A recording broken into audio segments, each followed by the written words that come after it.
Hello everyone. NEET 2024 का actual cut off कितना होता अगर एनटीए ने कुछ कार्यस्तानी नहीं की होती? तो दो पहलू पे हम बात करेंगे। सबसे पहला कि अभी जो 1563 स्टूडेंट्स का री एग्ज़ाम होना है या रिजल्ट री पब्लिश होना है 1 तारीख को, उससे कट ऑफ पे क्या इम्पैक्ट पड़ेगा।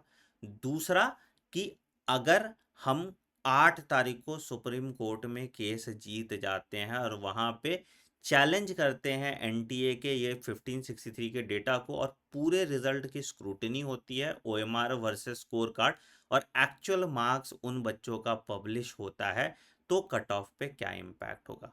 एक चीज़ मैं समझाना चाहता हूँ, अगर तुम थोड़ा आईक्यू का इस्तेमाल करोगे तो तुम्हें समझ आएगा। देखो, जो कट ऑफ नीट 2024 का हुआ वो पॉसिबल नहीं था, चाहे एवरेज इंटेलिजेंस कितना भी बढ़ जाए, चाहे सिलेबस कितना भी कम हो जाए और चाहे पेपर का डिफ़िकल्टी लेवल कितना भी इजी हो। वैसे सेम लेवल का डिफ़िकल्टी का पेपर था, बहुत कुछ खास इजी पेपर नहीं था। ठीक है, तो कितना कट ऑफ चला जाता? तो बेटा, कट ऑफ जो हद से हद जाता, मान लो कि मैं मान लूँ बहुत बच्चे अचानक से बहुत स्मार्ट हो गए, तो भी ये कट ऑफ जो जाता ये 630 मार्क्स तक ही जाता, और 630 मार्क्स पे आपको मिलता 23,000 के आसपास का रैंक, और ये आपका कट ऑफ होता। ठीक है, आज 23,000 रैंक आपको 659 मार्क्स पे मिल रहा है, जो कि एक्सपेक्टेड नहीं है, क्योंकि 30 नंबर आपके कैसे बढ़ गए अचानक से। कट ऑफ हर साल कट ऑफ 5-7 नंबर बढ़ता है, एवरेज इंटेलिजेंस और लोगों की प्रिपरेशन स्ट्रैटेजी भी इसी तरह से बढ़ती है,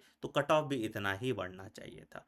तो जो बच्चे पेपर लीक चिल्लाते हैं ना बेटा, आपको ये समझना होगा, अगर पेपर लीक हुआ होगा तो ऐसा तो नहीं होगा कि व्हाट्सएप पे फ्री में पेपर बांट दिया होगा। जो पेपर लीक करने वाले हैं वो कम से कम एनटीए से ज़्यादा स्मार्ट होंगे, और उन्होंने ऑर्गेनाइज तरीके से पेपर लीक किया होगा। 1,000 बच्चों का, 2,000 बच्चों का, 3,000 बच्चों का। मान लो वो बच्चे पकड़े भी जाते हैं, मान लो कि उनको आप आउट ऑफ द पिक्चर भी कर देते हो, तो भी आपके कट ऑफ पे इम्पैक्ट नहीं पड़ेगा। कट ऑफ इसलिए बढ़ा है क्योंकि एनटीए ने बेवकूफ़ी की है, और ये जो 1563 ग्रेस मार्क्स का डेटा एनटीए बता रहा है, ये नहीं कुछ भी तो 30,000 बच्चे होंगे इसमें, और ये मैं दावे के साथ कह सकता हूँ। इसी को हम 8th को चैलेंज करने वाले हैं। ठीक है, तो चलिए बात करते हैं कि कट ऑफ पे क्या इम्पैक्ट पड़ेगा। तो ये बेटा रैंक है आपका, क्लोजिंग रैंक पिछले साल का, इस साल भी क्लोजिंग रैंक इतना ही होगा, क्योंकि इस साल कोई नए कॉलेजेस नहीं ऐड हुए हैं। ठीक है, तो आज के डेट में जो जनरल कैटेगरी का क्लोजिंग रैंक होगा वो 659 मार्क्स पे होगा। सेम ओबीसी का भी होगा, सेम ईडब्ल्यूएस का भी होगा। ठीक है, बट अगर मान लो कि इसमें से 1563 स्टूडेंट्स को अगर हम हटाते हैं, तो एक बेसिक प्रोबेबिलिटी अगर लोगे तो 1563 में 600, मतलब 100 बच्चे ऐसे होंगे जो आपका 650 से ज़्यादा स्कोर करेंगे, या ग्रेस मार्क्स हटा के 650 से उनका ज़्यादा आया होगा।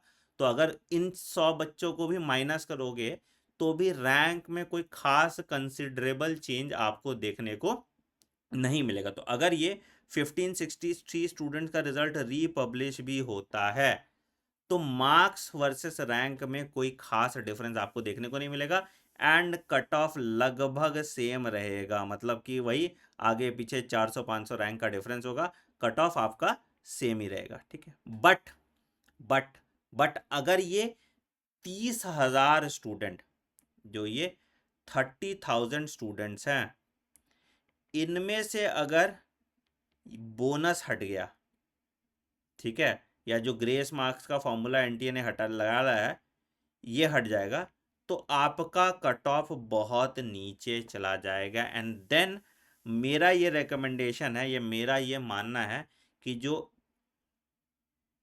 ऑल इंडिया कोटा का जनरल का जो कट ऑफ हो जाएगा वो 637 या 638 मार्क्स तक आ सकता है। ठीक है, अगर हम सही से स्क्रूटनी कराते हैं। ईडब्ल्यूएस के लिए भी लगभग सेम ही रहेगा, और ओबीसी के लिए भी लगभग थोड़ा कम हो जाएगा, अगर होगा तो 1 नंबर कम हो जाएगा। ठीक है, तो ये चीज़ आपको ध्यान में रखनी है। तो मेरा जो बेस्ट बेट है अभी कि अगर आप लेस देन 630 मार्क्स ला रहे हैं, ठीक है, तो आपको या तो ड्रॉप ले लेना चाहिए, या पार्शियल ड्रॉप ले लेना चाहिए, या कुछ सोच लेना चाहिए। देखो यार, मैं बहुत ब्लंटली बोलूँगा, रीनीट होने के चांसेस बहुत कम है, तो the more time you will waste the worse it will be for you, ठीक है। तो इसीलिए आपको अब डिसीजन लेके काम कर लेना चाहिए जो इस बॉटल के नीचे है, जो 630 से 660 के ब्रैकेट में है, ये वेट कर लीजिए 8th का, ठीक है, 8th को आपको अपडेट आ जाएगा, ठीक है, और उसके हिसाब से आप फिर देख लीजिए कि आपको आगे क्या करना है। अगर हम केस जीत जाते हैं तो डेफिनेटली आपको कॉलेज मिल जाएगा, नहीं जीत पाते हैं तो कोई बात नहीं, कुछ और ट्राई कर लेंगे, ठीक है। ओके।